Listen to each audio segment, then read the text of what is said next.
Hello, everybody. This is CTConfidential, and we are in great company. My friend David Tetreault, who's actually one of the, I'd say, haymakers with Golden Boy Promotions. He takes care of all the media content and media distribution for Golden Boy. David, thank you very much for joining us, and Happy New Year.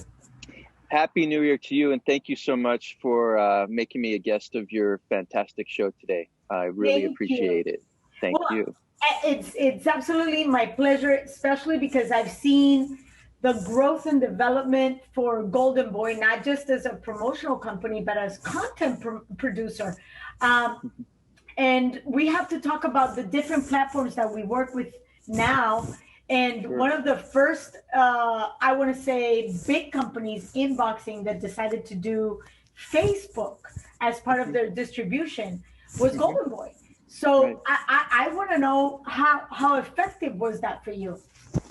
It's been extremely effective. Our relationship with Facebook started probably about 3.5 years ago.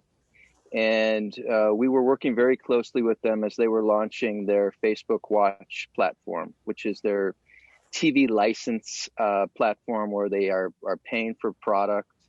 And in doing so, we came up with a schema that allowed us to do live fights.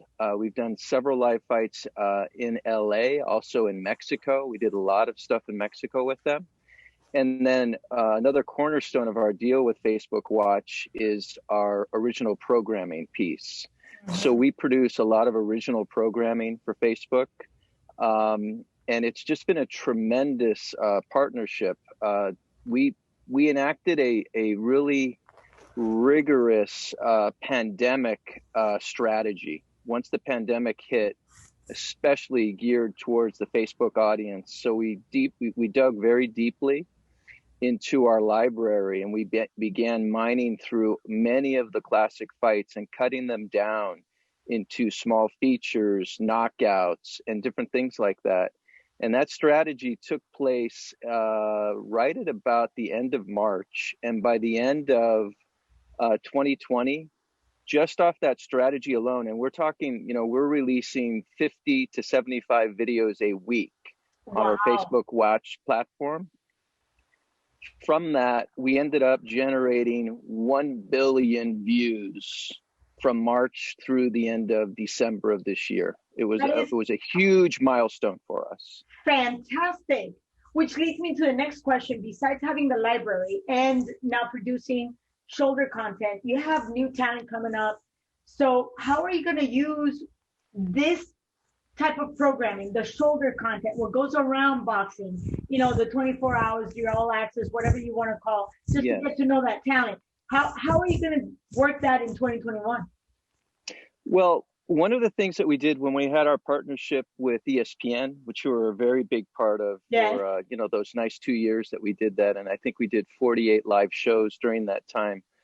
Part of that deal required that we produced a show called Mano a Mano. I think you're familiar with that. And that's Mano a Mano is kind of Golden Boy's original version of a 24/7 style show or an all access show.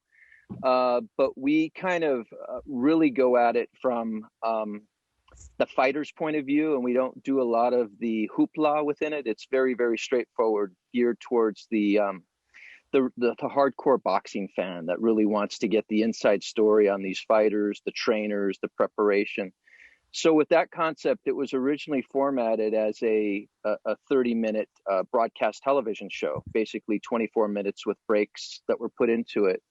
Once we moved into our new deal with DAZN, as well as a lot of the stuff that we do for Facebook, we knew that the time length on that show, being 24 minutes, was not appropriate for the digital audience, the true digital audience. So we've taken that same concept, but instead of that being a 24-minute running show, that show now is cut down into like a 7-minute show, right?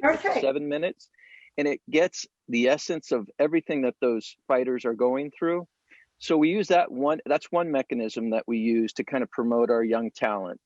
Another thing that we do is I have this great social media team, and they go in and they'll spend a day with the fighter, and they'll just shoot raw footage with these fighters, getting to know them, seeing how they are with their families, how they are maybe with their pets, what kind of talents that they have. Maybe they're musically gifted, you know, all kinds of different things. But it's shot very much in the vein of the way that the younger consumers want to consume media on their phones Yes. quickly. And then, you know, one of the things that we did that was really unique for this last Ryan fight, and we put, you know, a few extra bells and whistles on some of the stuff that we were doing. We were able to shoot a virtual reality piece on Ryan, and it was called The Rise of Ryan, and it kind of took a look at his entire rise of his career as an amateur to where he is now. But it was produced for Oculus, you know, the goggles that you put on to watch on Facebook. And it got tremendous success. And it was just something that we were really thrilled with, because it got all kinds of views from a younger audience, a younger demographic that are interested. The gamers, big time. Yeah, it's which is a completely different generation. Which yes. takes me to my next question. Somebody like Ryan Garcia, who is, for all intents and purposes, when we're talking about broadcasting, is multifaceted. He's not just, you know, camera friendly. He's also user friendly, meaning he's easy to work on social media. Then he's easy to put like on something that's virtual, that is scripted, non-scripted. I mean, his win must have been, first of all, in the boxing game, which is obviously the core of everything, must have been ginormous. Yes. But how did that translate for you guys in all these things that you just mentioned? Shoulder content, fighting content, you know, social media content. How did that work for you? Well, it's a really great question. Part of what we do, because we also, with our deal with DAZN, we do have a programming piece that is accentuated also to the live fights. So we work very, very closely with the programming departments at DAZN on developing a complete narrative on the fight. So with Ryan fighting Luke Campbell this past January, the narrative and the idea is to create like a movie poster, a movie marketing strategy. It was fire meets ice. So Ryan Garcia, fire, Luke Campbell, ice. So everything that we created throughout that, in conjunction with DAZN, all of the promotional videos always had the mention of fire and ice and what those attributes meant as fire and as ice. And it just works in a really nice ecosystem where the narrative stays intact and we're on point with it throughout. One of the things that we did that was pretty unique during fight week is we took the idea of the press conference, as instead of it being a traditional press conference with the dais and all of that and the fighters coming on, my team and I put together a concept that we pitched to DAZN, and we said we'd rather have this kind of come across as a TV talk show, and let us explain how. We kind of built in an act 1, an act 2, and an act 3. Act 2 didn't happen because, unfortunately, Eddie Hearn wasn't able to make the fight. But if you saw that press conference, everything was set up where Todd Grisham was able to kind of handle the fighters and Oscar De La Hoya as the promoter in a manner where it was like a talk show. And then from there, they were able to push interviews over to Sergio Mora. And it really kind of took some of the boringness that you have at a traditional press conference and turned it into a TV show. David, you just called our tradition boring. That is unheard of. Well, the truth is, you know, that the parameters are meant to be broken and traditions are meant to be changed in time. Yes. Especially when we're trying to lure in that new generation. And obviously capped off not just the press conference, the weigh-in, the buildup of the fight was non-traditional. And obviously it was capped off by a beautiful knockdown by Ryan Garcia, which was amazing. And the recovery, just, you know, it's amazing how it ended up being almost like scripted. The guy goes down, then he comes up and he takes the win in formidable fashion. So what else could we ask for more? So this is a fantastic way for Golden Boy to start 2021, but 2020 left a few struggles that we're still trying to figure out. And case in point, we were all called last minute. We were still looking for a venue for the fight for Garcia and Campbell. And obviously, I see this is going to be going on for a little bit. But that's from a journalistic standpoint. But from the promoter and producer of content, which is exactly what you guys are doing, what is the biggest challenge in 2021? Besides the fact, obvious, the attendance in different venues in different states. But there's kind of a multi-level of challenges that we have to endure. I mean, number one is Golden Boy has a stable of 80 fighters, right? So trying to keep up the frequency of those fights when there's lockdowns in various cities around the country is very difficult.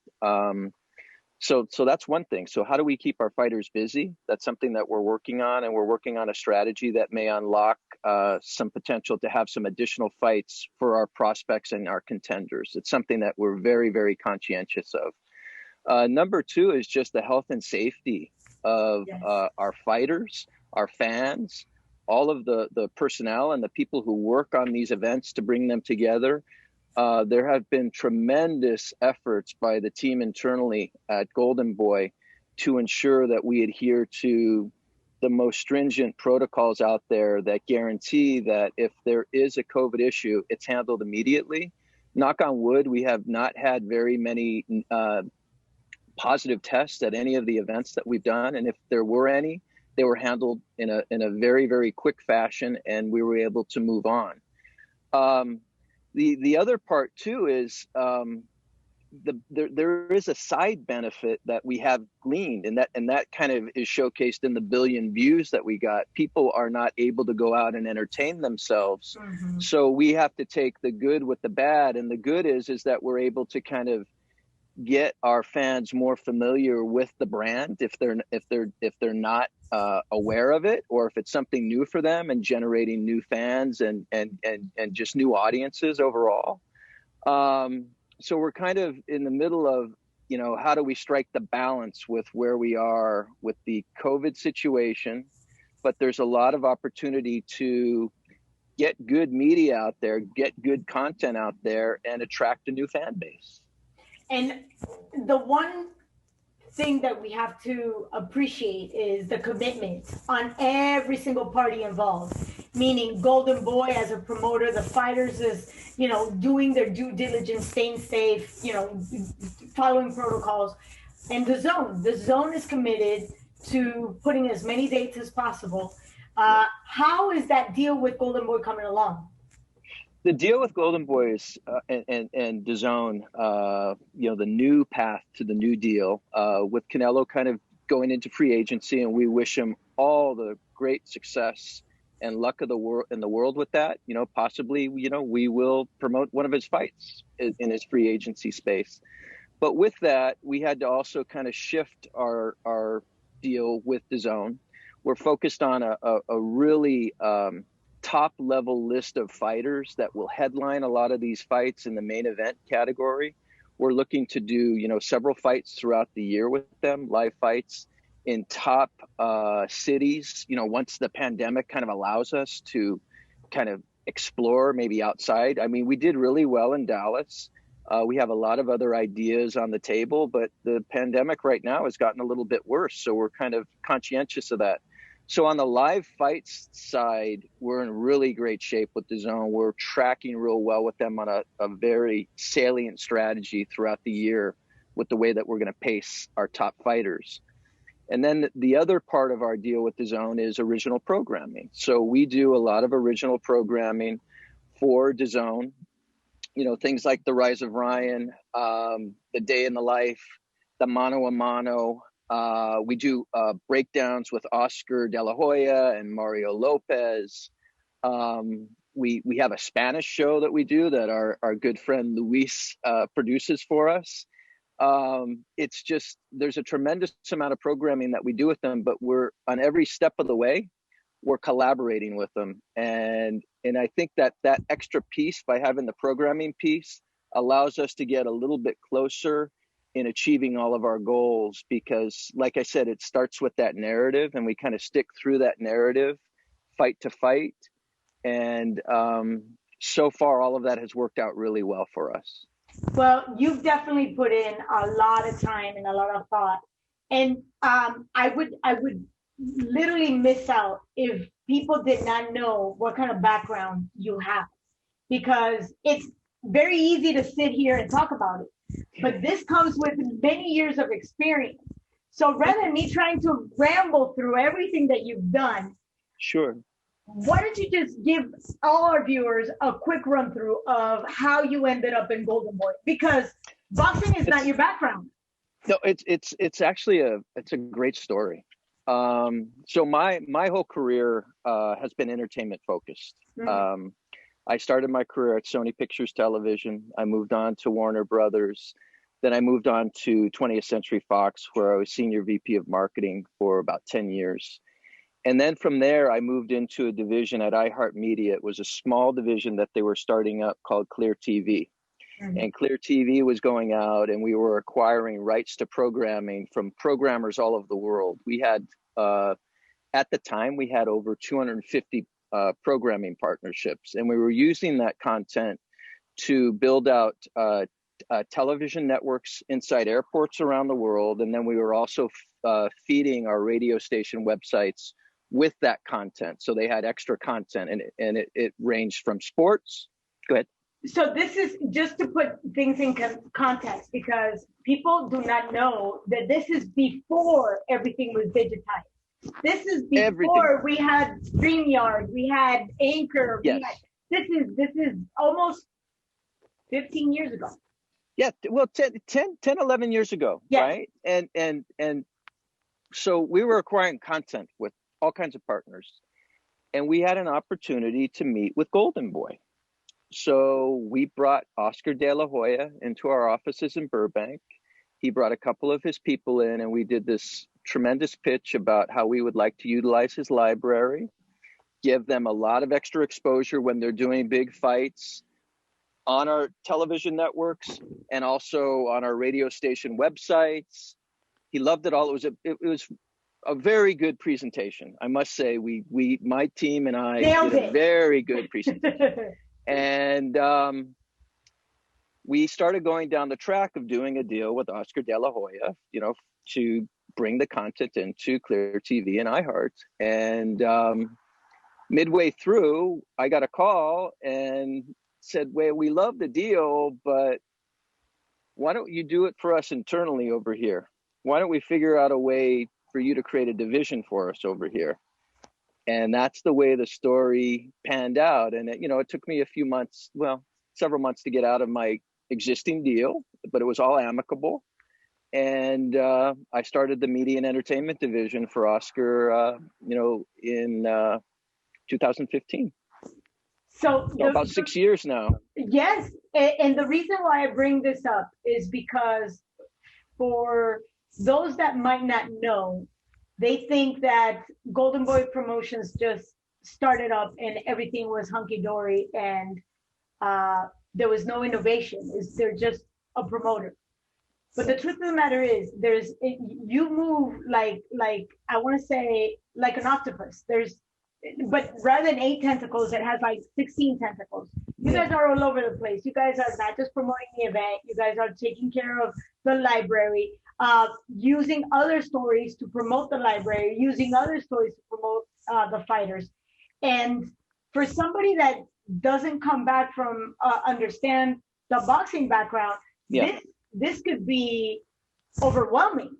But the fact that you've already dealt with entertainment, you understand that at the end, be it basketball, football, concerts, it's all entertainment.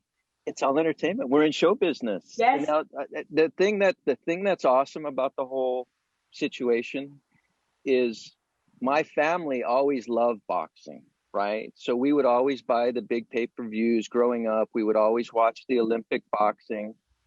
I grew up in Monterey Park, California, which is just one city away from East LA. From East Los Angeles, I know. Okay. So Oscar was big on the radar of my family and I, right? Very, very big. My mother grew up in East LA, and she went to Resurrection grammar school. Okay, Resurrection is they had the gym that's in Rocky, right? The Resurrection gym. That's Mm-hmm. the gym that they when the opening scene starts. My dad helped build that gym. He's an engineer for Father Garcia back when my mom and him, they were married at Resurrection. And the irony is that's the property that Oscar bought to build his high school and resurrect the gym. So there's like these unbelievable ties back to East LA and Oscar. And sometimes he just says it's fate, it's just the way we met. It's the way it's meant to be. Yes. So I am so excited. Thank you for your time. I am looking forward to this 2021 and overcoming a lot of challenges and the growth and just productivity of the company. I hope it just keeps succeeding. And what else can I say? I'm looking forward to Jojo Diaz's, to Virgil Ortiz's, to the Ryan Garcias, even to Sean Garcia.